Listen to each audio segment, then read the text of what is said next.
Hi, this is Jack at Jack's Transmissions. Thanks for watching our videos today. Today we're going to talk about the A90 Toyota Supra E Hub. These brake pretty easily. We've seen these brake as high as 700 horsepower. They're pretty fragile. So on just about every build we do now, we very highly recommend replacing these with our own E Hubs that we make. The OEM hubs, when they break, they take a few other parts out in the transmission with it. So it makes repair or rebuild of the trans a lot more expensive.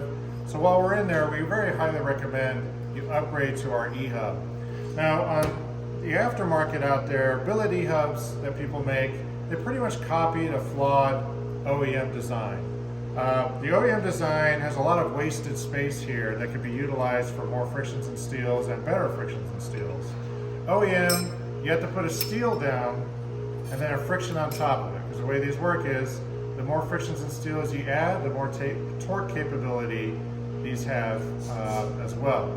So when you're dealing with this flawed design with all this wasted space here, you only have so much space you can add frictions and steels to. And in order for others to combat this, they'll use thinner frictions and steels on this area in order to fit as many as they can to increase torque capability. The problem with going thinner is they're very sensitive to heat, they don't last as long, and they'll cone and warp a lot easier. So you get less life expectancy out of your trans by having thinner, more delicate materials. So with our hub, since we have to redesign it anyway, we love to re-engineer things to suit our needs better. So what we've done here is we made our E-Hub this way. So instead of having a plate taking up the real estate here, we have the steel plate integrated to our hub. And by doing that, we've eliminated the need for this plate on the end and just have the friction directly on the hub here. And then we can add steel friction from there. So we've moved this down, added basically the steel plate integrated to the hub, and then we've raised the top here to increase this overall area substantially. So by doing that, what we've done is in our 750 and 950 builds, we don't have to go paper thin on the frictions and steels in here. We can go with a thicker material because we have the space for it, so your unit will work better and last longer. And it's also more forgiving, if there's slip or any kind of issues with tuning or whatever. It gives you added insurance as well.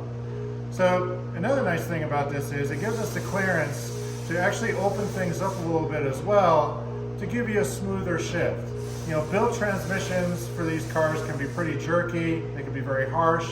Our 750 and 950 builds using these hubs, with our clearances that we've carefully set up on these units to give you the best drivability out of these things, will give you a nice smooth shift when you're driving around. It's not going to be jerky on you, it's not going to make a passenger sick. It's going to feel like just a slightly firmer stock trans, but it'll have a lot more torque holding capability. So our steel hubs, unique design, nice brass bushings inside that go down the entire length of this assembly as well, because we've also seen unusual wear on the factory hub bushing design as well. So we've used bronze bushings, through the length of the input shaft, nice lubrication through the unit, another thoughtfully engineered hub from Jack's Transmissions. Not going to see anything else like this on the market. We're willing to sell it to you individually if you're building your own trans, or as a kit, or in any of our builds. Necessary part. Thanks for watching.